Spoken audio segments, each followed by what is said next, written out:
To start with this project, you will need 4 packs of 21-inch ruler sticks. 4 packs. You want to take out 10 of those. 10 from the packs, and you should have maybe 2 left over, but take out 10, and what you're going to work with are these 10, and you take 2 of the ruler sticks. All of these should be facing ruler side up. And then take 2 of the ruler sticks, place them side by side, make sure they're even, and then you have 4 on one side, 4 on the left side, 4 on the right side, and you're going to use those toggling. So I'll start with the right side. You want to measure with the right ruler stick 1 inch, and then grab one of these sticks, ruler side up, and place it 1 inch down and push it next to that one. Measure the left side 1 inch down. All right, and just keep toggling from left to right, 1 inch down. Okay, the next step is to secure the rulers down now that they've been measured and everything is even across the bottom and across the top. And I will do that using a 3/4 by 36-inch square poplar square, and I picked it up at Lowe's, and I will measure across to see what size I need to cut that square, because you'll need 2 of those, 2. I'll cut it just short of 14 inches. Now that I've cut the poplar squares, I will sand off the rough edges, just a light sand, just to make sure. 80 grit, coarse sandpaper, 80 grit. Okay, the clock movement kit is called a clock movement mechanism. It's where it's what makes the hands move around in the center of the clock. So I had thought about, because this is an option, if you have an old clock or a clock that you would like to use, take the mechanism out of and use that, and the hands are long enough and it's appropriate to work with this particular project that we're working on today, by all means use that. But I don't have that, so I went and purchased clock movement kit. It's from Arts Minds from Michaels, and I think it was like $8.99. It might be cheaper at Hobby Lobby. I didn't price check. That was just closer, and I just went there this time. So it has everything that you need to put in the center of the clock and complete your clock. Besides, it doesn't have the numbers. So right now, I will put this aside, but you have to make sure that the thickness that you use is, you see that brass here? This brass has to sit on top of the clock in the center. The brass part, not this part up here, the part under here. At least half of it has to sit above the face of the 1/4 inch. So, well, it fits. It said use on a 1/4 inch, and this is 1/4 inch right here. This is 1/4 inch. So that's what we'll be using. That is measure. I took lots of measurements, and I had to come up with where I want the center clock moving mechanism to be placed in order for the hand, in order to look centered with this kind of shape, weird shape like that. So what I've come up with is from the very top, the tallest, measure down, and that measures at 11 5/8, which is like where the 11 1/2 is. It's a couple of small notches over, so that's 5/8. So mark that, and across, remember it was 14 inches. So 14, half of 14 inches is 7, and it's exactly where you marked that 11 5/8. So that's where I will need to drill a hole where I marked the center. And the drill bit size that I'm using is a 3/8 because it'll need to be the same size as this brass area here, and it should be. So I'll do that right now.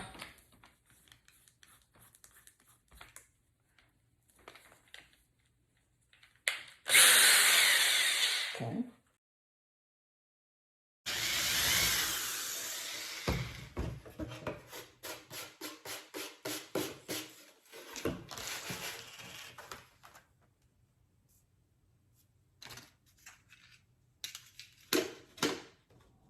Okay, so now that the hole has been drilled in the center, and I've sanded the rougher edges around the edges of this piece, it is time to stain it. And the stain that I will be using is called Provincial 211. And I'll start with this stain. I'll let it sit for maybe a minute or so, and then I'll wipe it away. For the areas between the shapes across the top, I've cut a piece of chenille stem because it's it does really well with getting between those, little areas that you can't reach. So I've dipped it in the stain, and now I will just simply go between those pieces, and it covers everything very well. Before I get too far into staining, I will start wiping away because I only want it to sit there maybe a minute because it absorbs into the wood very quickly.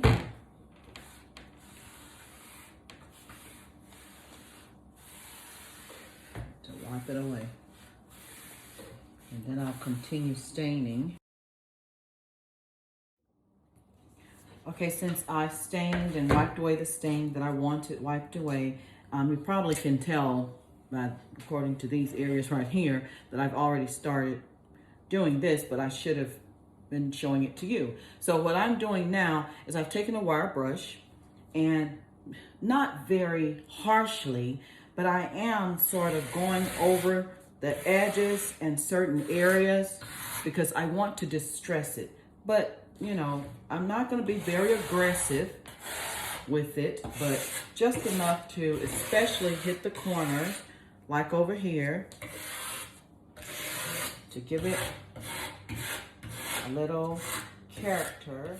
Okay, the next step that I will take is I will put a thin layer of Polycrylic protective finish, and it's a satin finish, but I don't have matte, but so this will be okay in satin, and that's what I will do now.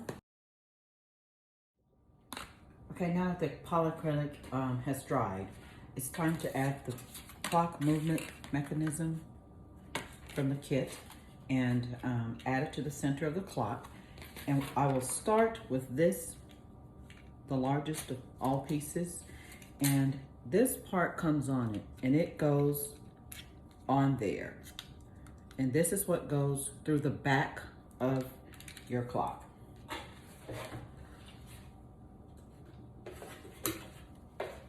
Okay, so that's there. And now what goes on next would be the two washers, those two pieces. And there's a flat, larger piece than this one. So I'll put that one on first, and then I'll screw this one on.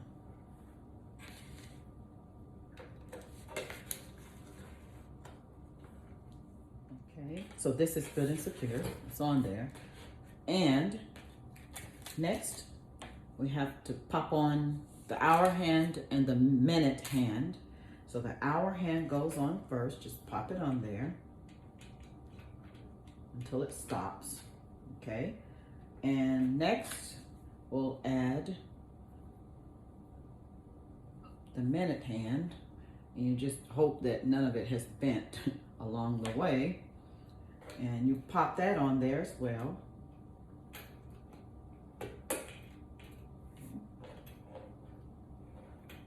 And then you have this little bitty washer thing right here that goes on top.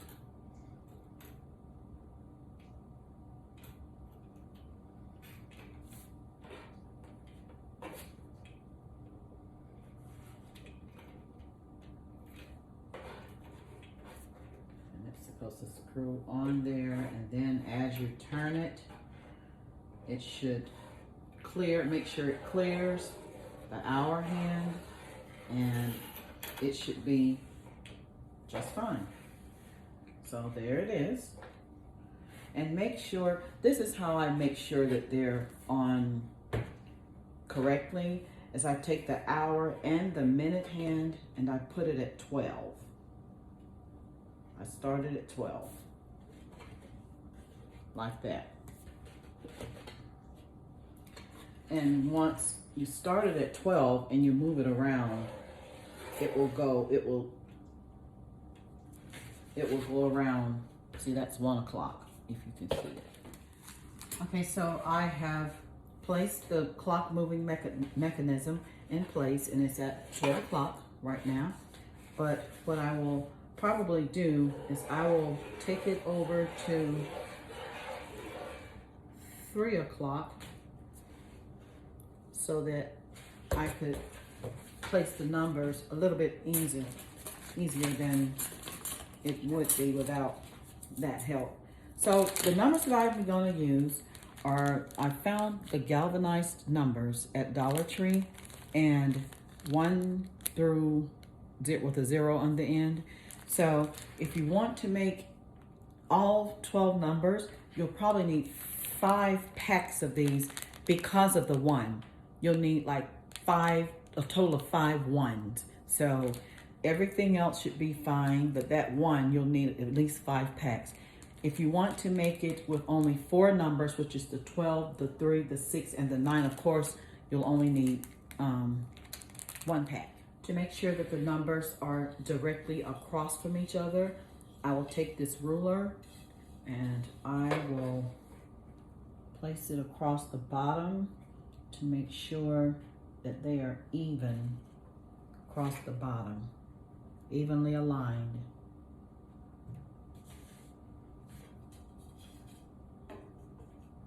And I'll make sure that they're the same number of amount of inches away as well.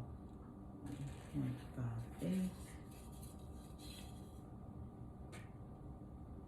1.58.